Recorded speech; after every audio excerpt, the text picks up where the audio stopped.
హిందుత్వం మీదకి వస్తే అమ్మవారండి. నేను ఒక్క మాట అడుగుతున్నాను, ఈ దునియాలో మనం ఉండడానికి ఈ భూమినిచ్చింది అమ్మవారు.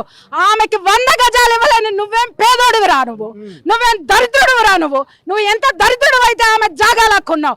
ఈ భూమి అంతా ఆమెదే, ఈ భూమి మొత్తం ఆమెదే.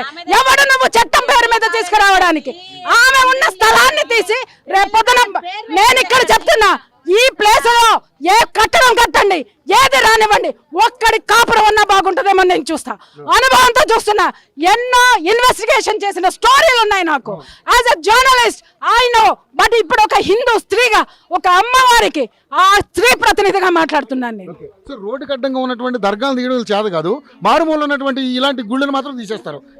ఒక్క మాట గుర్తుపెట్టుకోండి సార్, సహనమూర్తులు కాదు, మా నిజం చెప్తున్నాను కదా, భారత స్త్రీ ఎంత శక్తివంతురాలో ఎన్నో గుట్టల మీద కొండల మీద వెలిసిన మా మూర్తులను చూస్తున్నాం, దేవతా మూర్తులను చూస్తున్నాం. చండ శాసనులై ముందుకొస్తే మగాళ్ళు అవసరం లేదండి, మగవాళ్ళు అవసరం లేదు. స్త్రీ శక్తి ముందుకొస్తే ఖండాలుగా చీల్చి చెండాడతారు ఈ అధికారాన్ని, ఖచ్చితంగా చెండాడతారు.